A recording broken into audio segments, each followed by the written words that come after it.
Soyez les bienvenus dans notre église, Lifeline International Ministries, église école, église apostolique, prophétique, évangélique, église pastorale, église d'enseignement, centre missionnaire de formation.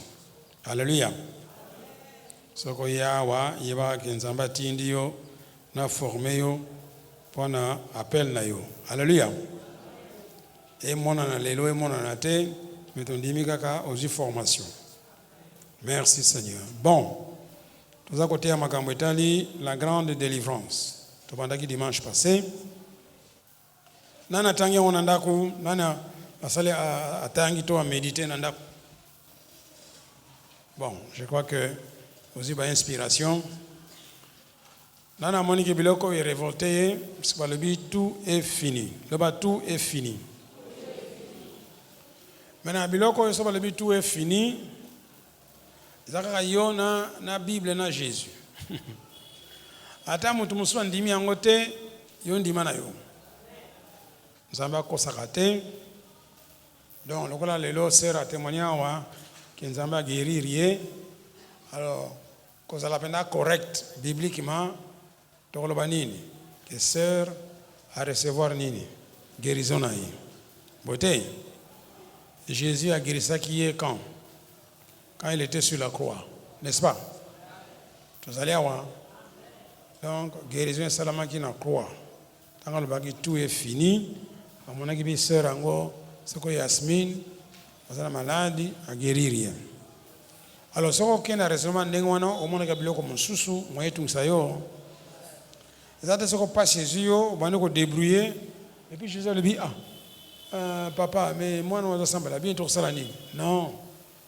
Na lola tout est déjà réglé. D'abord na lola maladie c'est la raté. Maladie c'est mon kilo yo. Jésus est venu régler tous ces problèmes. Ils ont la masumu, ils ont la maladie, ils ont la malédiction. Bilon sont tout ça, ils ont mon sala. Il est venu régler ça. Bon.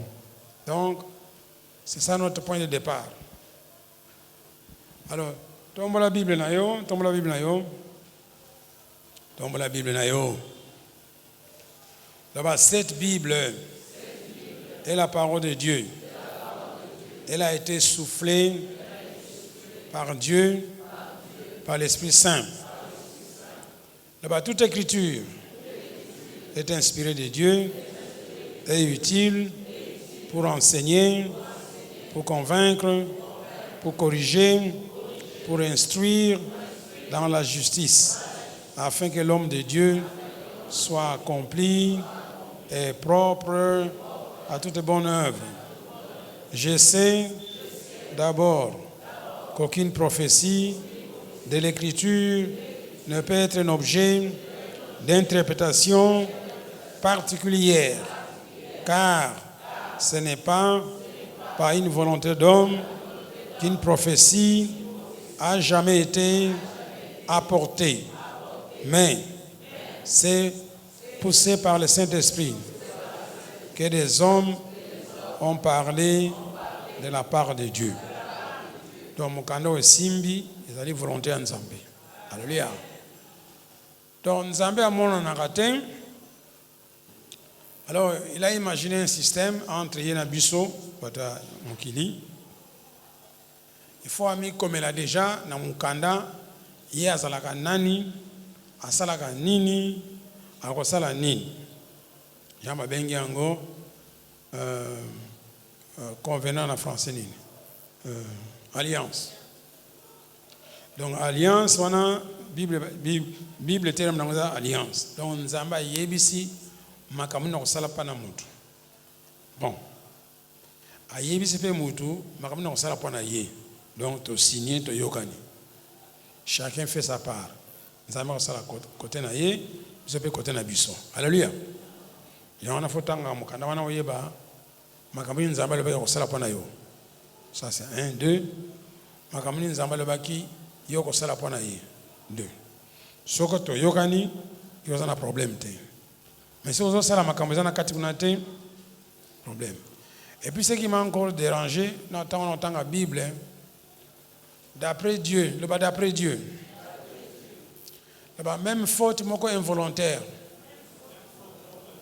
Péché involontaire.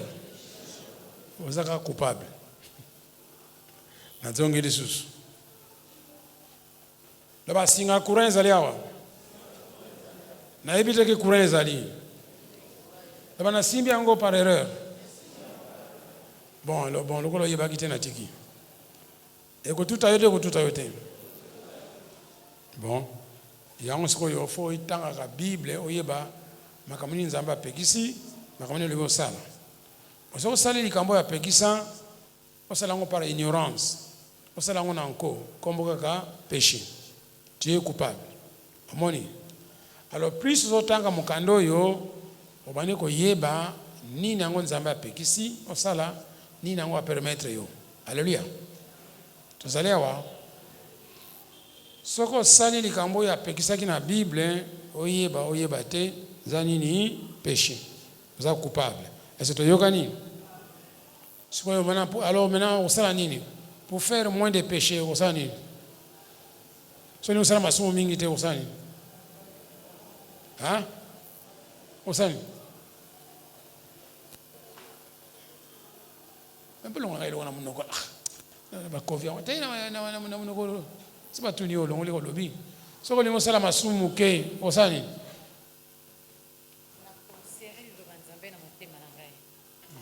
yo le banoka makambo yo lingi nako tuna so lingo masumu mingi te osala nini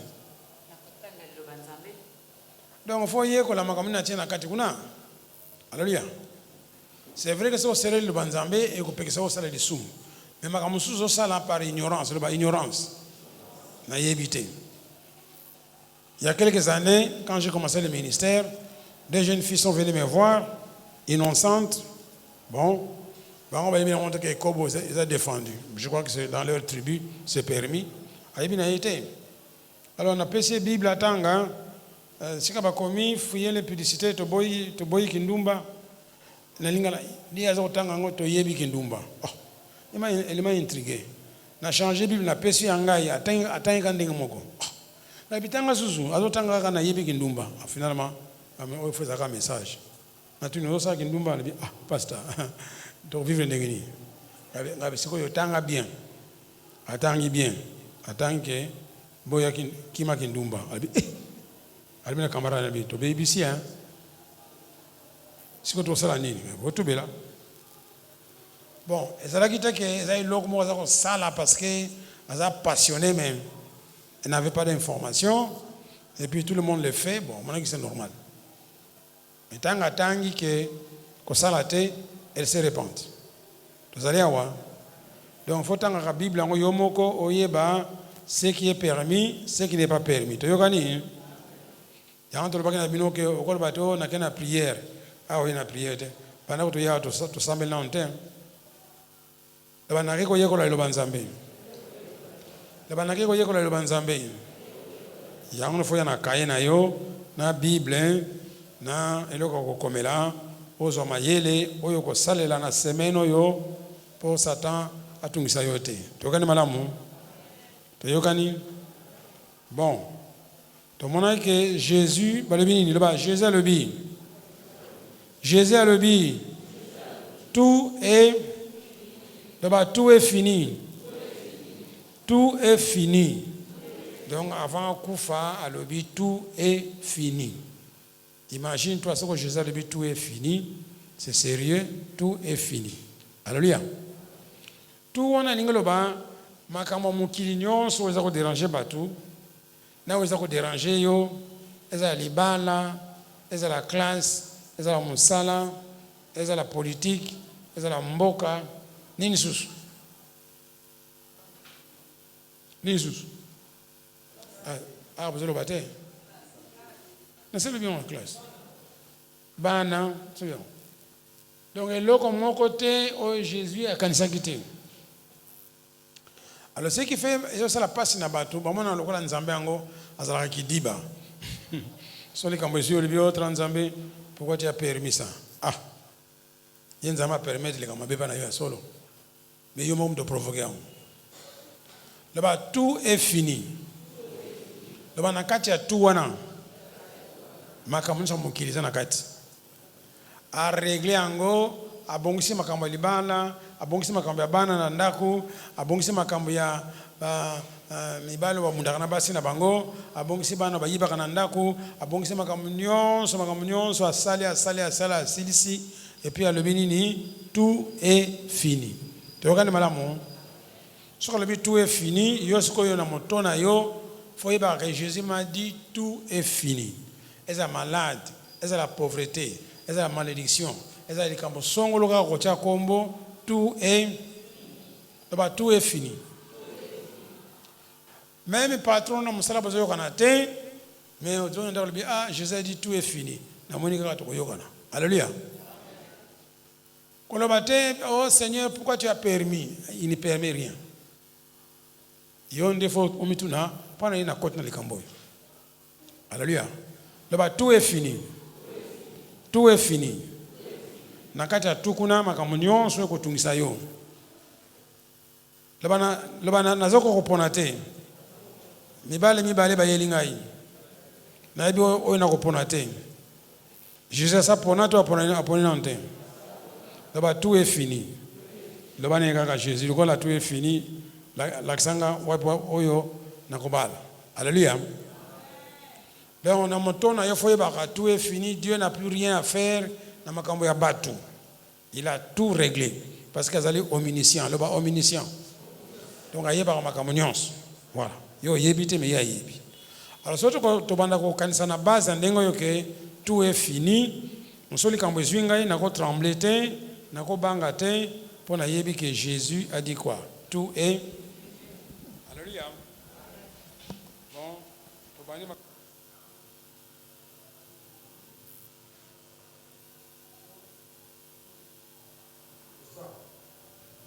tout est fini. Jésus le bien. Bon.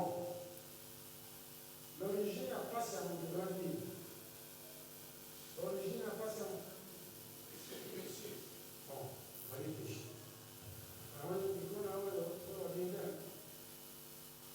L'origine n'a pas sa grande péché. Ce qu'on péché de la terre, c'est la temporalité. Vous voyez ça, bon. Jésus a dit dans la communion, sur le mouton, à Bania, mon père, à Jésus. C'est ça.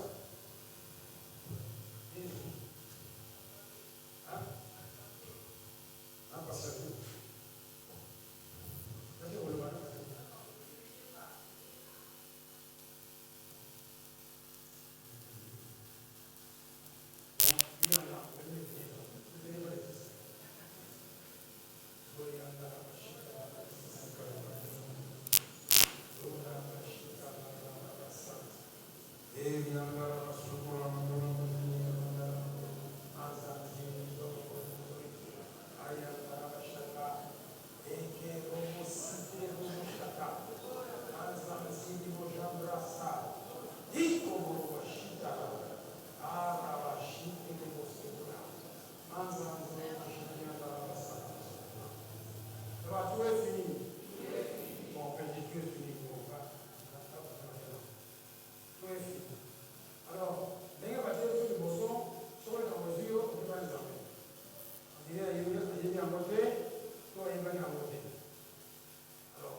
Okay.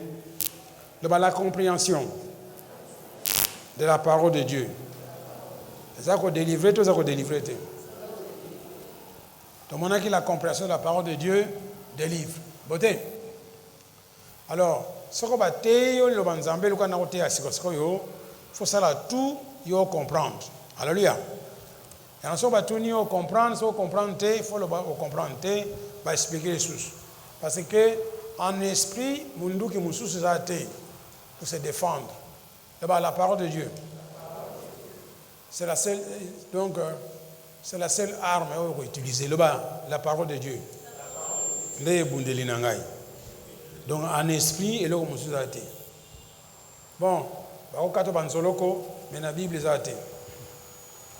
Bon, si comme ça, pour la délivrer, bon. Ancien Testament, de temps en temps, ça là, pendant qu'on dépanne, Mais vrai bundeli na yo nde liloba nzambe loba la parole de Dieu. Ezali arme efficace. Bon, toke na Matthieu 13, verset 19, tozongeli yango susu kolakisa yo ke Satan soki ayepa na yo akoyiba bijou na yo te, bilamba te, mais akoyiba liloba nzambe. Po ye ayebi ke soki ayibi liloba nzambe eza na kati na yo, yo obebi na yo. Donc okomi sans défense. Alléluia. Tozali awa. Alors, faut asala tout. Abimisa liloba nzambe eza na kati na yo, otikala vide. Po aniko yo ba vrai nkuba. Alléluia. Bon tableau on a montré ça on a bien été. Il faut éteindre encore. Éteignez devant là. Mais pas qu'on apporte. Éteignez va mis dans le bosso. C'est pour ça qu'on a bien.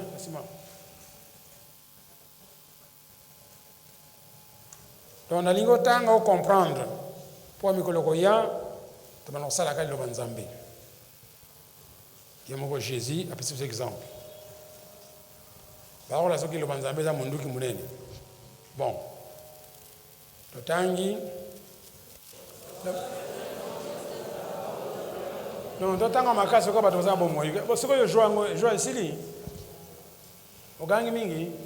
Lorsqu'un homme écoute la parole du royaume, ne la comprend pas, le malin vient, enlève. Ok, Telemawana. Zonge la sous.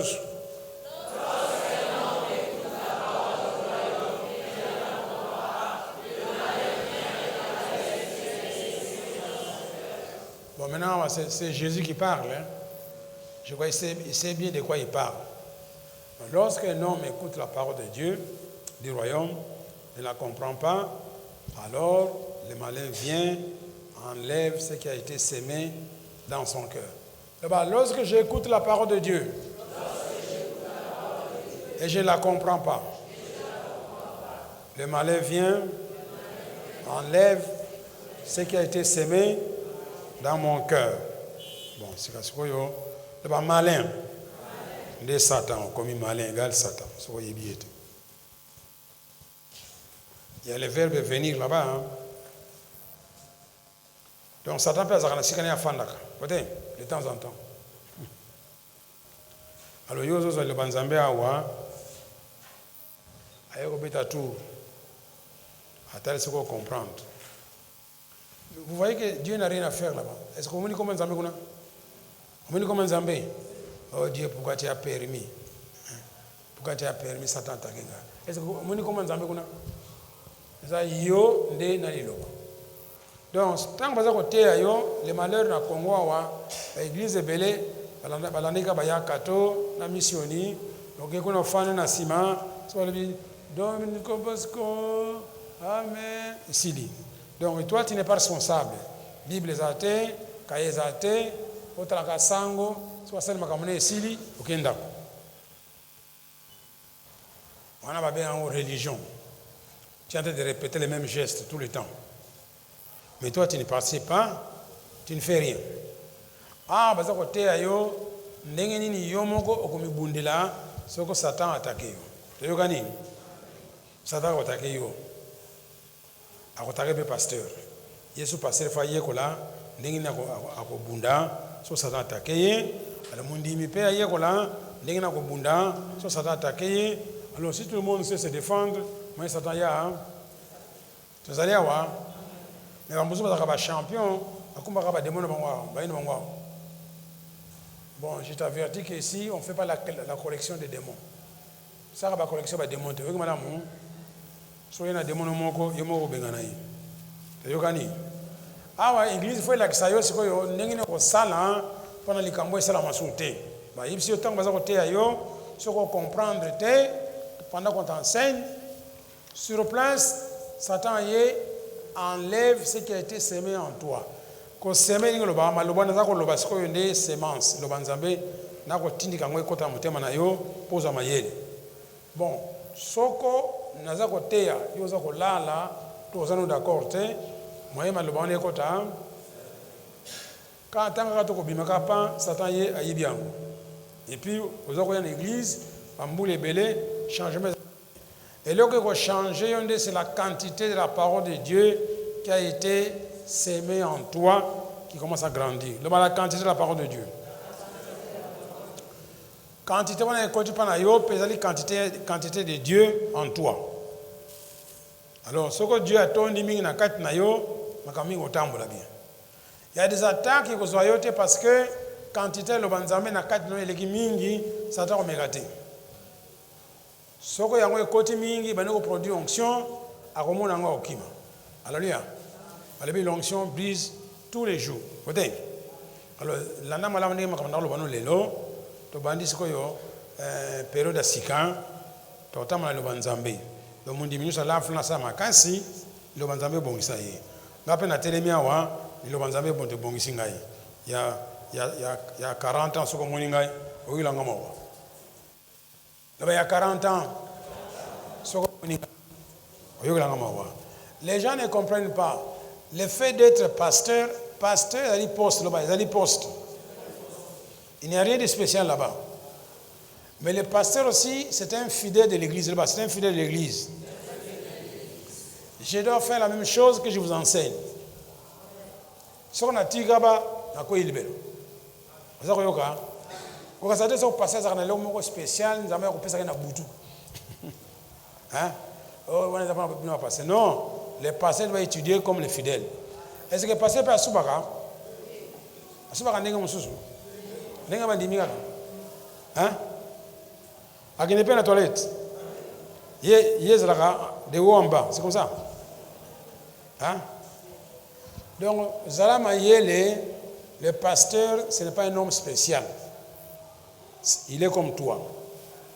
Il va payer sa responsabilité. Il y a autant de sabbat. Vous avez vu ça? Bon, ce qu'on a télé, dans office, dans le onction office. Ça va fonctionner. Donc, nous avons un cambo dans le banayo. Vous avez vu? On va étudier. C'est tout. Ce que l'église est ici, on a commis comme tout le monde.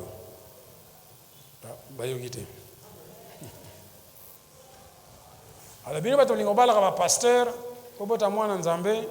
c'est un homme comme tout le monde. Vous voyez, madame, oh, on a la pasteur un spécial. Vous voyez, comment on a un spécial. Azam mutokola yo, mais ba bengiye, c'est la musala songolo. Na musala wana ba kopesa onction qui le qualifie. Mais en dehors de ça, il doit étudier comme tout le monde. Vous voyez, comme madame.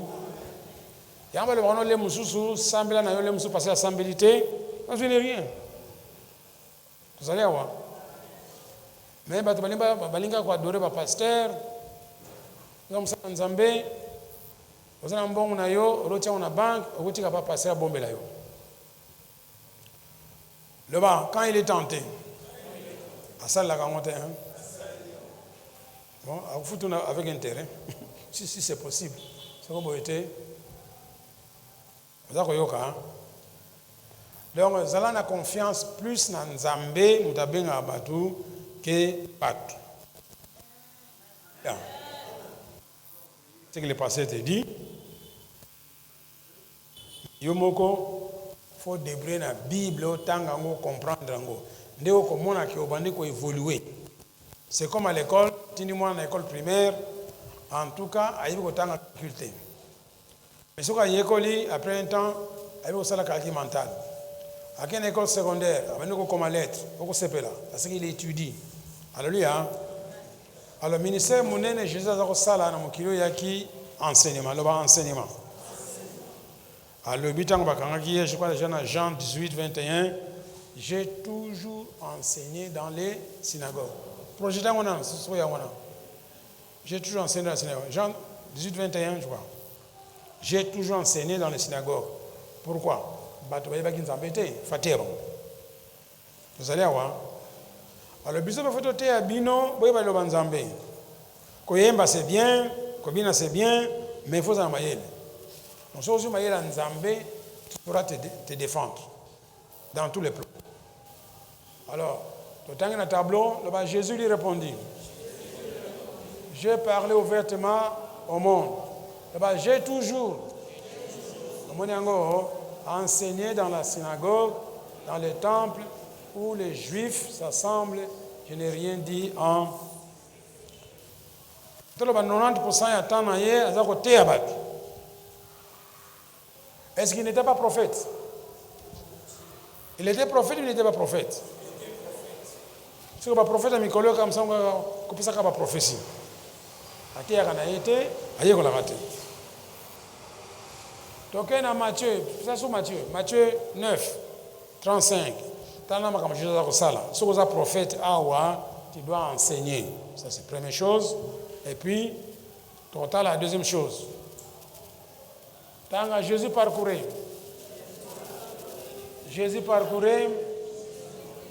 toutes les villes et les villages. Il faisait quoi?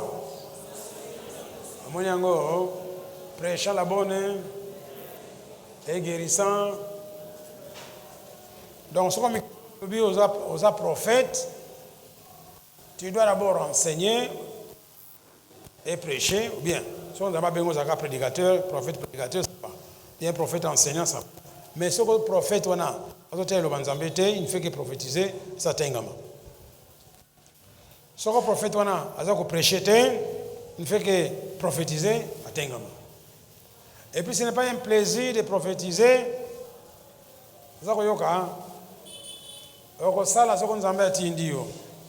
tout le monde se rue, bamona chichi pour pas passer message et vous dites pas nzambe. Le goutan kabela zo message belé déranger. Za ko yoka. Donc yo so sambeli zo message na ngate, zo message kabela. Est-ce que vous avez posé un message? Mais derrière là, il y a un secret. Pour ça qu'il y a la présidence avant Bima. Biloko yo so panakate hein. Alors on a comme une garde quand on a fouillé on a botolion. Donc ne mélangez pas ce qu'on a bengi ote au bana ko prophétiser pendant ba kondia mboka tika. Là il y a un niveau. Il y a une onction. Pour yango. Alléluia. Banana na ba peuple. Mais ce que yo kolonyozo pisa ka prophétiser ba kondi polia ba kobeta yo okota kasho. Il y a une maman qui était ici, Micoloniance.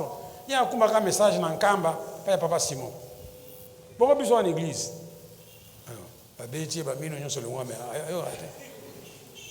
Alléluia. Donc, semble le bosso moko bonga, après au boxa baninga. Donc, pendant qu'on prophétiser, ma kamotale mon kili, ils ont un niveau sous nzamba tchaka batu. Qu'est-ce qui va arriver? So, comme on a une volonté, il ne faut pas chercher à impressionner les gens. Alléluia. Alors, tout le monde, c'est quoi? Le bas, c'est quoi? Ce qu'on a comprendre. La protection, mon aîné. Protection, mon aîné. Le bas, on a comprendre. Moi, Satan, il y a. Et c'est pour ça que oh, le Seigneur est en train de me briser. Mon peuple périt par manque de connaissances, pas par manque de prière. Bon, curieusement, au Congo, tout le monde prie. Tout le monde prie. Ici au Congo, tout le monde prie. Il fallait prier, mais avant ça, il y a été. Donc, prier, au sein de l'eau, mon côté. Vous priez, pourquoi? J'en ai l'eau, mon côté. Ce qu'on nous a dit, le a prière, wana, makama le bina yo. Ben, instruction à Pessio. Ce qu'on s'allait en go. Moi, ben, instruction est Zassouni. Zakali le banzambe. Mais comment tu sauras que le ban est un zambé ou un zambété? Sur la Bible était. Donc, il y a ma campagne, pas maman, on va au sambe là. Il y a au sambe là. Alors, on va au sambe là pendant un visa. Il y a les États-Unis. Talana. Il y a 4 jours jeunes. À sec. Il y a un parce qu'il y a au sambe là, na bisoté, à bisobon, na kekuna. Maman, je suis là. Je suis là, na ban. Je suis là, ma belle. Na côté avant battant. Tu prier, le message est banni. Mon gars dit, oh, t'es ensemble là. Na moni kamia Coca-Cola et côté dans le pango. Monsieur Albi, eh, ngana confirmé ngo. Ngana moni kamia mapa et côté dans le pango. baza ko forcer chef na akataka jeune bango ba lena bango ba ko rasote on les a prière hein donc jamais na prière vous avez prié yo lebi au sala jeune à 3 jours puis nzamba lebi kataka na tindi kamia ya koka bani wuti ba nzambe on ne va pas penser na yo alléluia donc ce qu'on a comprendre makamba te ngai ezali délivrance monene et puis ça solution na vie na ngai likambo nyonso comprendre na vie na yo satan moya ya susu là j'ai compris que je suis enfant de Dieu est-ce que nana za ensemble ba tuna yo za mwana nzambe nana pendant la prière yo ka question na yela yo nana yela yi parce que ba te yo que ce qu'on dit Jésus a pu ce pouvoir nini ya comme mwana donc attaque côté wana moya ya susu et katani vous allez voir bon makamba ya masumu to kolobela ngo lelo ba na tubeli sumu na ngai nzambe asali nini alimbisio abosani a effacé a eu consulté bon so ça na mayele wana te Satan y a le bien il y a 3 jours ça qui est kobo obani bolelo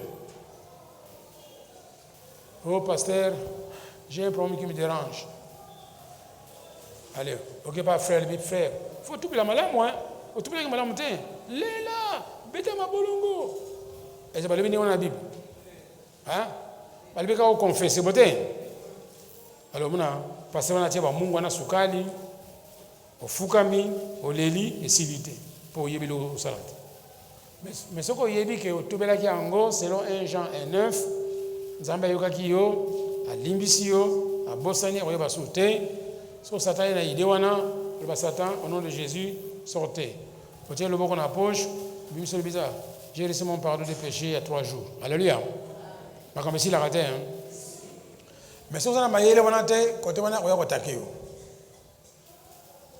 le ba makambo impudicité kindumba à l'action ba photo ba idée yelio wala mo bi au nom de Jésus sortez iba le bi fouiller l'impudicité parce que yebi place wana te o ko l'impudicité au moins avantage ko ba Bible hein ils ont protéger makambo belé donc ils donnent l'information obanda ko yeba soko mungongo nzambe to mungongo Satan bon lotamba na nzela omona masa kitoko mungongo lebi na yo masa kitoko na zoa ya comme deuxième bureau wana message uti pana pa nzambe to Satan bon ndenge no yebi ke uti pa Satan yo ndenge no yebi ke uti pa Satan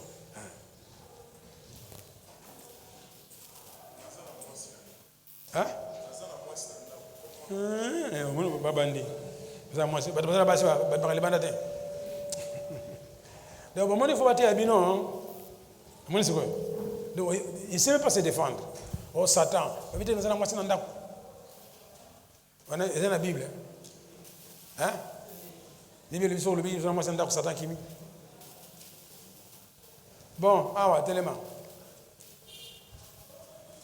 Satan le bino tala mbala kitoko wana tala mbongo koleka mbala yo boki ndika wala bani non le bani Bible lobi moi si moko mobali moko bon wa deuxième bureau bazakate au moins ce que besoin na problème wa mais vous savez le banzambe te faut penser à réponse aux bibliques pour kima so ba sentiment na yo moi si moko mobali moko muso bazami sato moi c'est oh na yebi so balimbate oh na ikuna to yebi traso alors qui va répondre bon monsieur Papi moi ça qui toko yewana allez idée bon on ça kana zando bi kende kana hotel wana sima zando ça les copo za mungu wanzambe olobani na mane Bible bi na ma fait l'impudicité bon aucune réponse. Oh, moi c'est mon con. Pas monsieur de bazana basi misatu, mais basa ka impudicité. Donc faut le baner exactement les Bible lobi. Les Bible lobi fouiller les. Donc le gars il lobi fouiller l'impudicité, nzamba ko le baner to ça les kobo. Vous allez voir. Donc au conclure ni. Voir on est où tu vas. Et où tu pas nani? Okotosa te Bon, Moni, tu es protégé. Tu es protégé par la connaissance de Dieu que tu as en toi. Si tu n'avais pas cette connaissance, on va faire le Cameroun. Mais dans la Bible, on sait là où non sama, tout ça on encore, ils ont les sous. Est-ce que tout ça on a entendu il faut y aller le banzambe et on protéger yo. Alors, tant on a côté maintenant faut ça la manquance faut comprendre. Nous allons dire oh non bon, na autant après. Tu l'as vu sur Marc 4:15. Satan yeze la gâté. Tant que vous avez côté gaga ayebi tout ce ayebi que likamwana azako tenter likamwana pour ça lango asa bandaki yo déjà sur ça distrait okokwe. Marc 4:15. Et j'aurai combien de temps pour Satan au Yiba? Il y a de voir l'accent. Donc l'amuka a aux avos sauté aux avos bina sengwezalaki. Est-ce que sengwele là la sakamutu? Est-ce que sengwele qui trop moi là la été? Écoutez. Alors le bini. Bon, le tangi, oh version 1.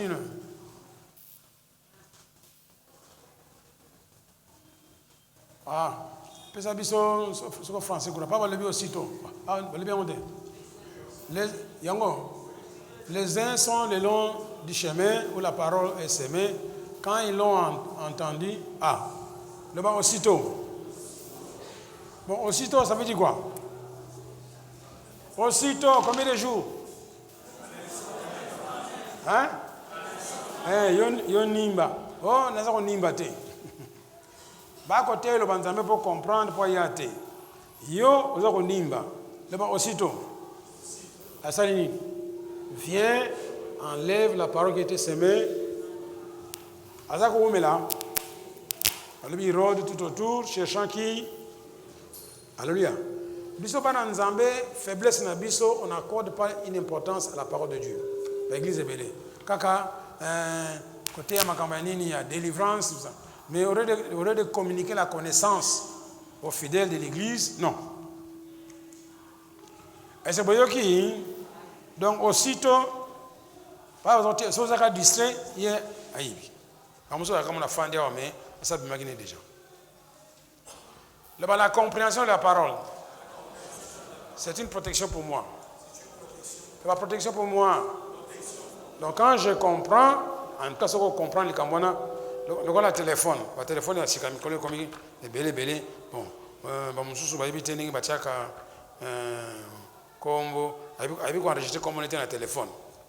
Pendant que c'est très facile. Ah, bonjour, pasteur. Ah, bon, Micolo, ça va bien. Ah, mais là, on a un numéro dans le temps. Ça va. Bon, on a dicté. Oh, comment on a papier, on a tiens, c'est quoi? Ah, comment on a papier? Non, tiens, c'est ce qu'on a le banal. Quel est son problème? Vous savez, on a connaissance, on a été. Soit en ango, on a dicté, on a dit.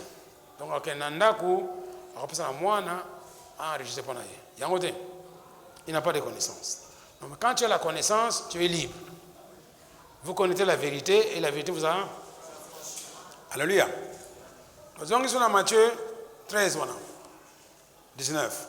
Donc, nous avons la compréhension. Compréhension, nous avons comprendre, tout le monde sous. Mais tout le monde a compris. Et puis il a compris, et puis il se laisse attaquer.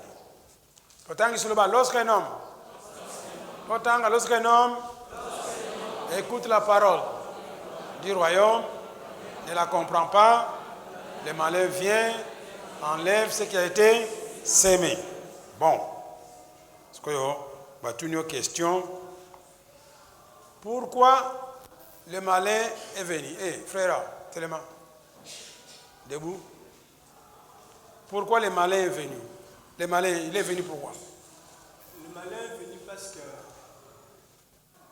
la parole qui a été semée dans mon cœur, je n'ai pas compris. Parce que la parole qui a été semée dans mon cœur, je n'ai pas compris. Bon, tu n'as pas compris. Pourquoi tu n'as pas compris? Je n'ai pas compris parce que j'étais distrait. Hein? Je n'ai pas compris parce que j'étais distrait. Ah, il était distrait. Est-ce que vous avez des excuses devant Zambé? Oh, Zambé n'a pas distrait Satan. Non, lui n'a rien à voir avec toi. Ça, il est vicieux déjà. Tu es aussitôt. Donc, ce qu'on comprend, c'est que Satan est un Zalanda. Ce qu'on comprend, c'est qu'on invite Satan à faire dans la kit na yo, dans la bino. À son sakabino moi c'est mon bal. Vous avez compris? Wana ezali nzambe te, azaku briser te, azaku tentation te. Les tentations te, tu n'as pas compris, tu n'as pas compris. Alors il faut faire un effort de comprendre. Il faut commander que nandako au revoir ango. Ce qu'on comprend, le bani ko kola, le bani ko kola. Par la connaissance de la parole de Dieu. Alléluia. Bon. Maintenant, on va une question. Pourquoi Satan vient voler? Pourquoi Satan vient voler? Pourquoi Satan vient voler? Mais d'autant. Ok, là-bas, pourquoi? Dans la table, pourquoi? Bon, bah, tout le monde va dire que Satan a une stratégie. Il y a des gens qui sont bien honnêtes et puis innocents. Ils ne pensent pas du mal contre les autres. Mais Satan, c'est sa spécialité. Chaque seconde, il pense du mal contre toi. Vous allez voir. Vous allez voir. Donc, on va lui, déjà, il pense du mal contre toi. Maintenant, pourquoi vient-il voler? Pourquoi? Il est organisé.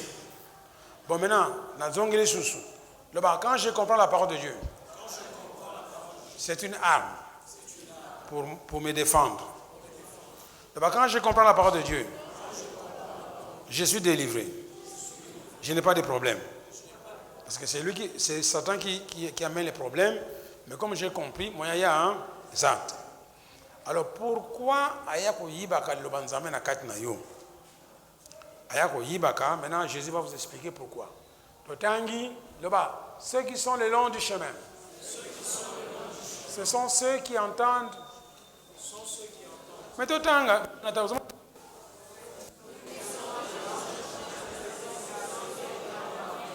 puis le diable vient, enlève de leur cœur la parole. Enlève la parole. Maintenant, on va vous expliquer pourquoi. Le bas de peur. Mais maintenant, qui a peur? C'est toi, bien Satan. Qui a peur? Et donc, il a peur. De quoi? Il a peur qu'il ne croie et soit quoi? Hein? Et c'est une stratégie à Satan. Hein? Si vous avez le banzame na kat na yo, et que vous avez ça, et que vous sauvez yo. Vous avez mal à mou. Vous avez sauvé. Vous avez attaqué, vous avez attaqué. Vous avez attaqué, vous avez attaqué. Donc, Satan a dit, banga, si vous avez le banzame na kat na yo, et coli, vous avez attaqué. Moi, c'est ce que je banque. Alors, il se précipite à Yibian. Puis le diable vient et enlève de leur cœur la parole de peur, dont la parole qui a été sémée dans son cœur, de peur qu'il ne croie et soit sauvé. Vous voyez schéma, on a Romains 10, verset 9, on dit, si tu confesses de ta bouche, tu crois dans ton cœur, c'est la quoi, hein? Donc Satan a été sauvé. Ah, attends, aux adjamans Nzambe, sauvé dans la racine de belé, pour le délivrer. Donc, ayebi que ce que le bawana est tikal na motema na yo, il ne vient pas pour autre chose, c'est seulement pour la parole de Dieu. Tu peux être riche, aux années camion belé, avion même mais ça l'intéresse pas. Il y a l'ingité, yo le banzambe. Il y a un moment dans mukanda ya acte pour la côté à mukonzi munene, c'est comme les pius. Il y avait un magicien là à côté qui voulait détourner mon conjoint avec le banzambete. Moi c'est quoi? Aïe, c'est comme dit Jésus, il y a un magicien, moi à son conseiller président. Il y a un moment où toujours mingi, ce sont des magiciens qui sont là. Les chrétiens bazati. Alléluia. Donc Satan a banga ile comme sous-té, azobanga nini? Azobanga nini? Bomoni yango ayebi ke soka efana motema na yo ondimi yango esili okomi na mayele o comprendre moya susu ese bomoni kombango eza na niveau nini sikoyo oko comprendre o comprendre o comprendre pona nini ye ayeko yiba poni hein Bon, ce qu'on comprend, ça. Ce qu'on comprend, c'est ça. Ce qu'on comprend, ce qu'on dit, c'est sauver. Est-ce que la ligne va sauver? Sauver, on va te montrer une racine belée. Donc, tu as un tableau. Donc, la ligne telle, le banzamé fan na kat na yo, ce qu'on comprend, on dit miango aux la guéri. Ce qu'on comprend, on dit miango aux la prospère. Ce qu'on comprend, on dit miango aux la santé divine. Ce qu'on comprend, on dit miango aux la libérer. Ce qu'on comprend, on dit miango aux la guéri. Donc, bilo ça y est bien go. Alors, il y a que s'intercaler avant de comprendre. Alléluia. Maintenant, tu montres que Satan vient enlève de leur cœur la parole de peur qu'ils ne croient et qu'ils soient sauvés. La linguité, vous allez sauver. Alors maintenant, qu'est-ce qui sauve? Qu'est-ce qui sauve? Dans le tableau, qu'est-ce qui sauve? Vous voyez bien. Bon, tout à l'heure, nous sauver. Sauver à combien de racines? Réponse est tout le monde dit 14. C'est pas racine encore. Total, il y a 1. Guérison. 2. 3. 4. 5. 6. 8. 9. Vous avez mon 10. Mais dimanche, comment il y a honte? Comment quitter? Bien sûr, vous allez quitter. Alors, 11, 12, 13, 14. Moni, hein? C'est la parole qui console, pas un garçon qui va te consoler. Hein? Tu as un problème dans ta famille, tu vas chercher un frère de l'église à consoler. Il y a l'Esprit Saint. Bon, maintenant, on va appliquer Luc 8, 12, Satan vient voler. De peur quoi? De peur que je crois. Et je sois quoi? Maintenant, sauver ma pandiango. Satan vient voler. De peur que je crois. Et que je reçoive quoi? La guérison divine. Donc il y en a deux. Satan vient voler. Satan vient voler. De peur que je crois et que je sois. Le numéro 3. Donc Satan vient voler. De peur que je reçois la régénération. Ok, 4. Satan vient voler. De peur que je reçois quoi? Hein? La restauration. Il y a des églises qui s'appellent restauration, non? Bon, 5. Ok, Satan vient voler. Comme après. Ok, Satan vient voler. De peur, je crois et je sois.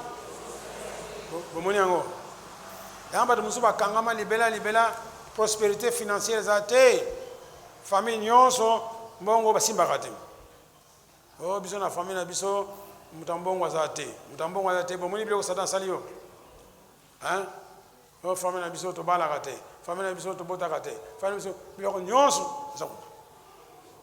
Alors c'est lui qui bloque ça. Vous allez avoir. Bon, numéro 6. Là-bas, Satan vient voler. Des peurs. Et puis. Oh, tikanga, nazana kimete mikolo yo. Ozana kimete mikolo yo, etalinga. Bakamoni salimona.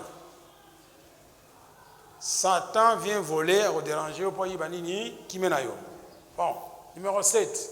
Ah, voilà, on dit ça. Là-bas, Satan vient voler. Pour que je ne croie pas et que je n'ai pas la paix. Vous avez compris, hein? Donc, si vous comprenez ma théâtre, moyen qui met kotayo, il y a yiba, alingite, vous en avez kimia. Nzambete, batindi yete, waneza épreuve te, za tentation te, za kanini, muzoba, obilo banzambete. Vous avez compris, bon, bloka ne so Satan ayo yiba kimia na yo, ngana ko sambela yo te ezengama na tindi ba yiba kimena yo yo mo to kimsion o passer na pour prier so yo pour prier on peut se mater wana yo ko la sur place mukemeke sambelanga vraiment nazana kimate na mikolo nazana kimate mikolo nazana kimate eke wapi tika makambo lekinga mingi wewe zana makambo mikenani makambo lekio mingi le baba zote yanga sika sikoyo so on a comprendre ça doit sala nini ayibi lobo batei ngai et ko la solution pour na vie na ngai dans 3 ans za koyoka le baba batei ngai sika sikoyo ba ko pesa solution pour na bomoi na yo d'ici 5 ans mais nzamba za ominisien aiba makombo yaka bote le baba zote yangai ba ko pesa nga solution makambo ko yela ngai dans 2 mois mais nzamba yebi kamne ko yela dans 2 mois no akote yo lelo yo négligé na yo satan yibi yango okay tanga likambo ko zo yo Seigneur pourquoi m'as-tu abandonné et c'est abandonné yo so nzamba abandonné ka sika so nzamba abandonné yo sika sikoyo une seconde ko raté satan bomi yo ba so nzamba abandonné ngai une seconde ko raté satan bomi yo besoin du matin bon limité Dieu a abandonné Jésus sur la croix akufakite bon yo le paraphrase wana oh Dieu pourquoi tu m'as abandonné c'est ça qui parle à Jésus donc abandonné akufi donc la phrase na monoko na yo Seigneur pourquoi tu m'as abandonné so nzamba abandonné ya solo okufa sur place mais ba lobi foye ba loba nzambe et ko protéger yo alléluia a ko pesa solution na makambo ko yela yo même dans 10 ans même na libala na yo a ko pesa solution sika sikoyo dans 20 ans 40 ans a ko pesa solution alors soko passe juillet aucune prière on a idée mo ko yelbi ko passer le baki passer le baki na ngai so batei ngai na sala distraité olamuki le ba maloba ebunga te la seule chose ebunga te dans l'espace za maloba le ba maloba ebunga te dans so na Congo au téléphone au lobby aux États-Unis yoki lingo lobby c'est pas seulement scientifique mais en esprit le ba maloba ebunga te ata ba lobby il y a 4000 ans tel le zaka makasi ya wana soko comprendre ngo fo annuler ngo bonande ba fait no esidi le maloba ebunga te ba matia musuzo ka lelo yo dans 10 ans mon esprit de jonction vous allez voir musu passe juillet na hôpital tango ko bota passe juillet bala moko ide moko yeli passer le baki boyo allez c'est la solution ça ko yoka na tango na follow ba makamone yeli yo lo bango c'est la solution que Dieu te donne je me suis na fandi passe moko na toyi on dirait ba tianga tournevis ils ont balo na kati et ça la passe makasi ça dans le bisiko yo ça ndingi na 15 faute ya eso koka naza ko prier bala moko ide moko yelingai je suis l'Éternel qui te guérit oza ko yoka sika kuta yokela ngona ne bisute tango yelinga bien ça c'est l'arme efficace alléluia bana bambia ko satan abi gloire à Dieu l'Éternel ne peut même pas qu'ils soient malades. Il enlève toute maladie. Siliga. Takoyoka, c'est que ce que tu n'ingai, version na zwiango, na yogela ngwapi, na ibisute. Mais tikala, na espinanga. Vous avez malamu, espisa ye, abimisi yango. Malami to koya kapana nini, espisa sana kat na yo, aluki na répertoire na yo, azamona verset o itali problème na yo.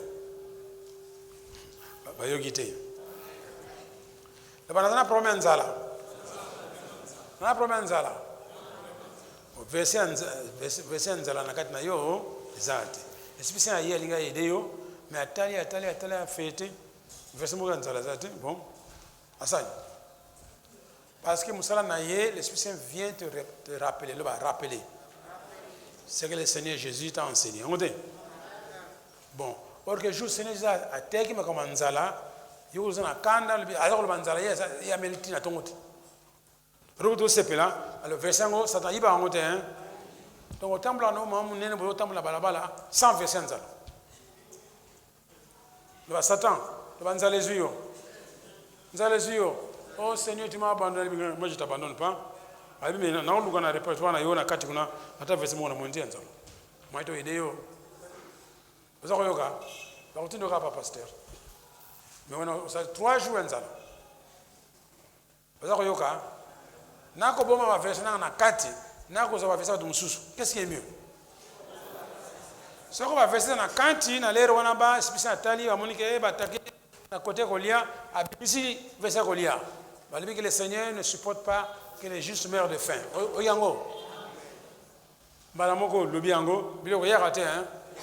Mais il y a un verset moko eza te okauka kaka oh biso vraiment pas besoin le bayali hein pas besoin le bayali hein c'est qu'on nous a les yeux Seigneur toi tu connais ça fait 3 jours vraiment on n'a rien à manger il nous a pas évité au l'été et pourquoi tu dois l'informer koliakité bon je suis allé bon ça va toi yoki yo motoluka na kati ya nini na motema na yo babaloli abi verset makamokoli ya zate moyena idée yo moyena rappeler yo bon na soko bande kolela batindi ka ba pasteur tozali awa vous allez comprendre hein pendant il faut emmagasiner la parole de Dieu en vous vous allez solution vous allez munduki vous allez eko protéger yo.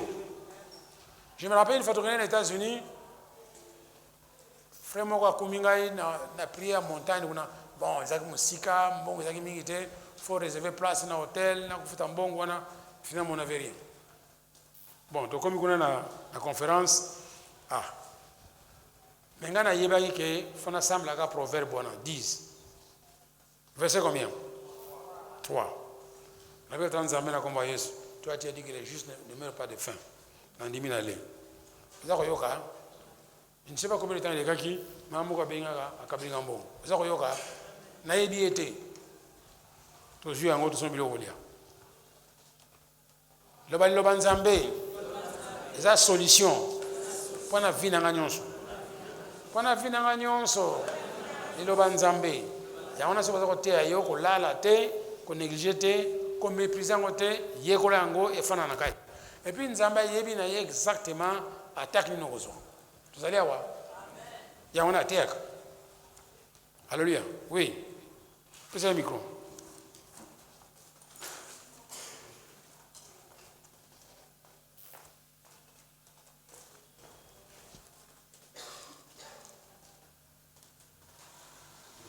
Merci pasteur pour vraiment matin. Bisous en 2015. Tu as perdre maman, papa d'abord. Non, quitte ça. Vous avez musique. Quitte ça. Oui. Donc fait la papa de Bosso. Je crois 4 mois, bien 5 mois après, maman est ouf. Alors il dit qu'à Bakoma, Mutuna Bana. Donc vous avez bien. Ah Bakoma Newana. Le Bosso va gagner. Bon, si on va faire une chose à monter, dans Viva. Alors, vous avez bien la famille, mais quelque part vous sentez certaines. Bon, il m'a comme tel thé, c'est comme dans ce soir. Alors, si on va parler à la fille, ils ont vraiment douleur. Et puis, quand maman a regardé, moi, protection, pour une banane, sur une famille de Cambo, maman, pour l'oba, et sur une technique, parce qu'on va payer, pour faire mon boulot.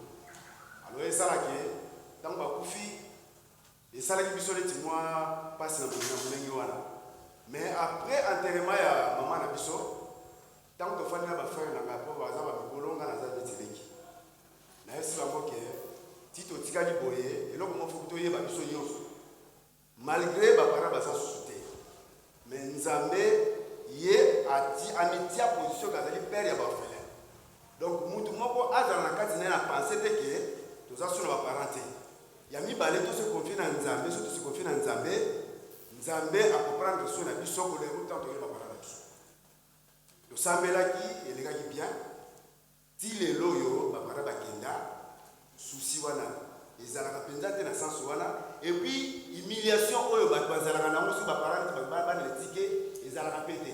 La famille mpe tozalaka na bango tozalaka vraiment bien, mais bakomprenaka te ndenge nini bana wana baparent na bango bazalaka sute, mais c'est comme bazalaka donc neti ndenge soki ndenge nini wana na sens wana te. Donc vraiment l'exhortation est très important, et puis il faut vraiment tout ça le misala pour que aider biso na vie na biso bande to faire la terre, tous ont un problème depuis tous à la Guinée. Voilà ça. Ça va. Gloire à Dieu. Merci. Donc le banzambe la protection pour na yo, la délivrance, za mundu kumunene, ce que fait na kat na yo, ce attaque ye, Esprit Saint ce que yo sanini, abimisi ozango na kati, ozoka libanda te, oyo amangazini boyebi yango. Balingala nini? Oyo okotisa na kati. Yango nde akozwa mpona kosunga yo. Oza koyoka. Soki okotisa na eloko moko te, moyen asunga yo. Alors, oh Dieu, tu m'as abandonné. On t'a abandonné. C'est toi qui l'as abandonné, non? Est-ce que liloba neza na kati? Alors, na loba na bino ke batia ba confesser ebele ebele awo. Tala kuna. Tala. Mosusu kuna. J'étais en Belgique. Il y a une femme là-bas congolaise, atanga mingite. Je vois deux CEO kaka. Bazana bana 4 non ban na ye. Mon ban na za avocat, le baza avocat. Abi droit. Bon, mon ban on a linga divorcé maman wana. Azako itisema kamunyo saka pano ko bengana ya bimandako, posoko bakena kura kopesa ndako na mwasi. Bon, il pesa kine mayele mingite, mais azaka confession numéro 1, le ba confession numéro 1. Il y a un assemblée à Mikolonions. A beti yango, baké na tribunal. Bamindele ba pesi maman nanda kuna ba. Ça yoka. Français mobile nyonso ba droit na ba article na ba RC nyonso et quoi na mai. Vous avez compris hein? Donc Zamba yebaki déjà que a ben saka confession je crois 2 ans avant. Batinde yango.